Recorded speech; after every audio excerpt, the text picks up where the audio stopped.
Olá pessoal, tudo bem? Vamos então retomando as nossas aulas acerca do mundo mágico do direito de família, lembrando que estamos dentro do tópico dissolução da sociedade conjugal e, por sinal, o último tópico dentro de dissolução da sociedade conjugal. Mas já trouxemos aqui para vocês o histórico, pontuamos ainda sobre as modalidades de separação e estamos aí observando algumas ponderações acerca aí dessa dissolução da sociedade conjugal. No bloco passado falamos sobre a síndrome de alienação parental, bastante prático, né? Infelizmente. E ainda falamos no caso da chamada separação sanção, aquela em que havia uma separação subjetiva com discussão de culpa e a perda do sobrenome. Lembrem-se sempre, gente, a doutrina atual, e antes da gente dar continuidade disso, ela de certa forma ela discute muito, né, se nós devemos ainda continuar observando esses dispositivos que tratam das sanções havidas em decorrência da culpa no nosso ordenamento. Isso porque, segundo grande parcela dos doutrinadores, a discussão da culpa traz uma certa carga aí negativa, né? Então, razão pela qual alguns doutrinadores pontuam que todos esses dispositivos que eu estou trazendo para vocês e que abordam a culpa, que cunham a culpa, que talham ela, né, de certa forma no nosso ordenamento, devem ser revisitados. De qualquer forma, vou trazer mais uma observação. Então, nossa quinta observação dentro de dissolução da sociedade conjugal, quero falar com vocês sobre alimentos. Por que alimentos, prof? E notem, esse não é um tópico específico sobre alimentos. Nós vamos falar bastante coisa sobre alimentos no tópico dentro de alimentos. O que você quer falar então aqui? Aqui, gente, eu quero observar, justamente porque nós estamos discutindo a culpa,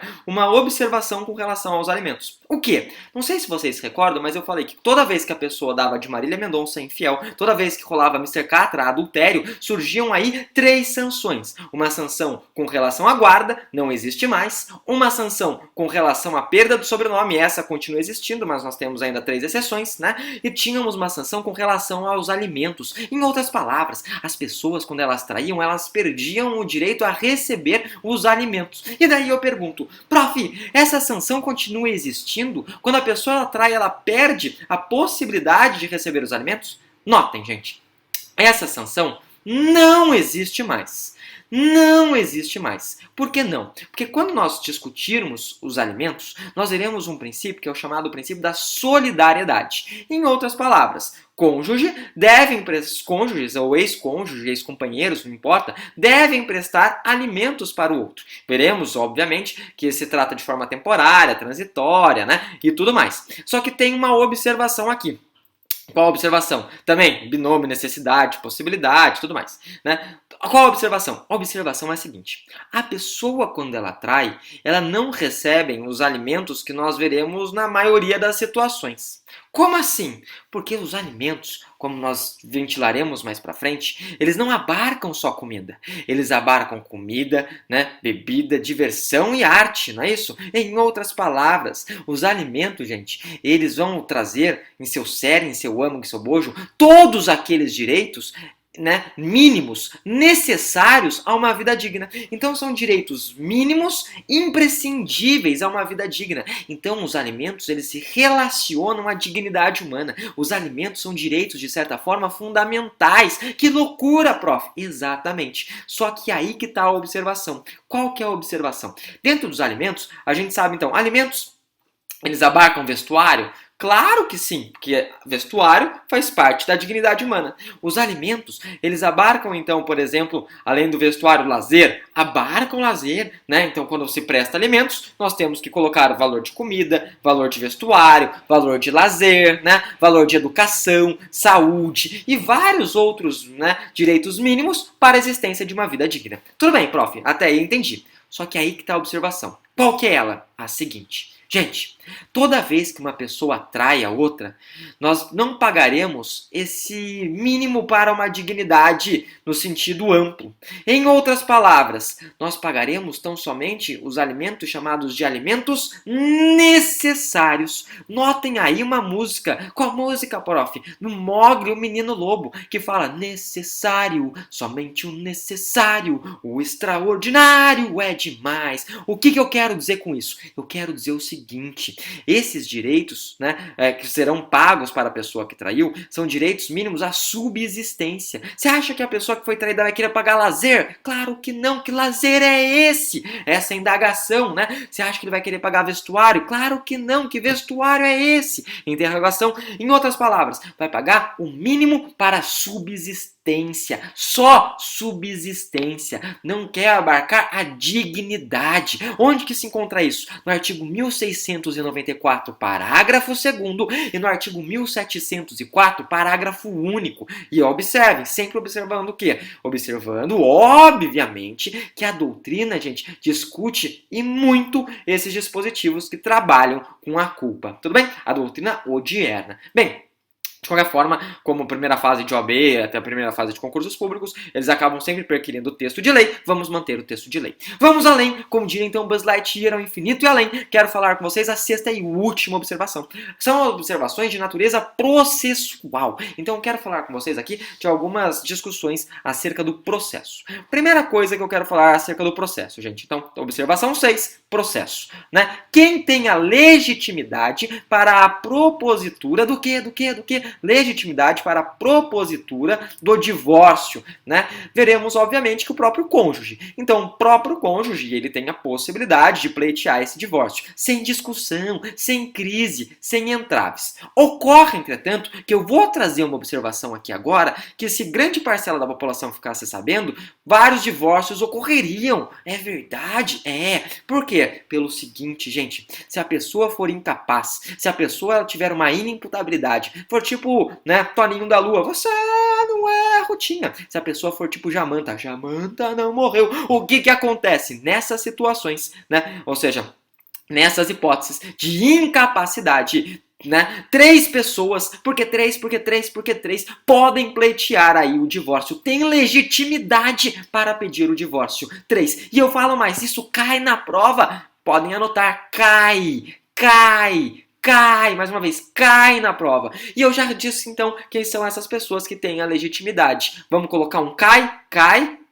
Por quê? Primeiro, curador. Se eu tô falando de incapacidade, né? Pessoa Toninho da Lua, você não é rotinha. Tem um curador. O curador pode pedir? Pode, né? A segunda, ascendente. Imaginem, né? Obviamente, as mães aí descobrindo que elas podem pleitear. Ela fala assim, nossa, meu filho na hora que casou era um incapaz, né? Ó que loucura, ele não tinha discernimento para estar casando, vou pedir o divórcio. Vários divórcios ocorreriam, né? Então, curador, ascendente, pais. E depois, derradeiramente, nós temos os irmãos. Então, cai na prova, despenca na prova, né? Legitimidade, isso tá no 1582 do Código Civil, tô empolgado, 1582 do CC.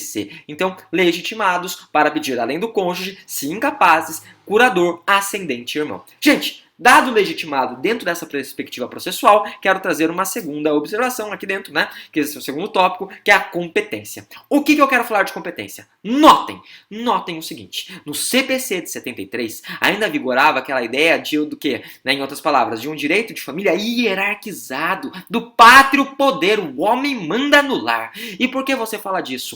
Naquela época, então, a competência era sempre no domicílio da mulher. Por que era no domicílio da mulher? Porque como o homem mandava no lar, a mulher, teoricamente, era a parte mais fraca da relação. Então, processualmente, para protegê-la, né? Obviamente, a competência correria ali no domicílio da mulher. E hoje, gente, o que vigora é o princípio da igualdade. Igualdade entre homem e mulher. Em outras palavras, tanto faz. Pode ser no domicílio do homem, pode ser no domicílio da mulher, indiferente. Show? Leve? Tranquilo? So far, so good. Observe, então, as regras de competência aí do CPC do ano de 2015, né? Obviamente, com uma nova roupagem do Código Civil de 2002. Gente, o que mais você quer falar? Audiência. Em audiência, se o divórcio for litigioso, o que é divórcio litigioso? É aquele valesca popozuda, tiro, porrada e bomba. A audiência ela é necessária, a audiência ela é imprescindível, né? Então toda vez que nós tivermos aí um divórcio, né, uma separação litigiosa, sempre será necessária a realização da audiência.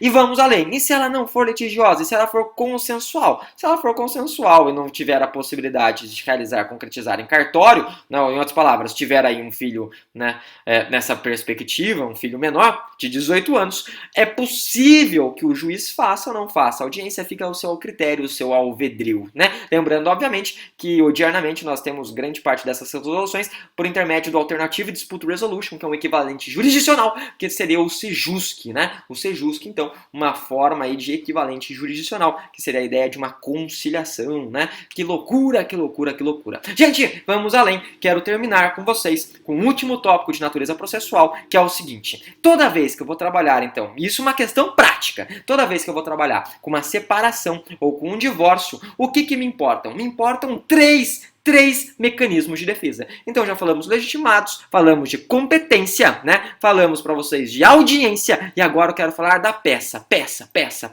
O que importa dentro da peça? Três coisas são imprescindíveis dentro da peça, porque 3 é mágico: Pai, Filho e Espírito Santo, Ísis, Osíris e Horus, Zeus, Hades, Poseidon, que loucura! Quais são elas? Primeiro detalhe, gente, quando eu estou me separando, é necessário discutirmos o regime de bens. Por isso que eu falo primeiro de regime de bens, para depois a gente, na verdade, fazer aqui a partilha desses bens. Então eu tenho que saber o regime para fazer a partilha dos bens. Preciso saber o regime para fazer a partilha dos bens. Número 2, vamos discutir os alimentos. E notem, alimentos não são pagos, né, tão só para os filhos. É possível alimentos serem emprestados para a relação de ex-cônjuge e ex-companheiro, desde que provado aquele binômio necessidade e possibilidade. Hoje a gente fala de razoabilidade também, mas veremos mais pra frente. Tudo bem? Tranquilo? Show de bola. E terceiro e outro elemento, né? Terceiro e último caso. Então já falamos de regime de bens, já falamos de alimentos. Se tivermos filho, vamos discutir a guarda desses filhos. Lembrando, entretanto, contudo, né, e todavia, que desde a decisão do STJ do ano de 2018, também podemos discutir tanto guarda quanto alimentos para os respectivos animals, né, para os respectivos animais. Dito isso, gente, deixo desde já um forte abraço, excelentes estudos e terminamos dissolução da sociedade conjugal. Na próxima aula, começaremos a falar sobre filiação. Até lá, um forte abraço, excelentes estudos, até mais, gente. Tchau, tchau.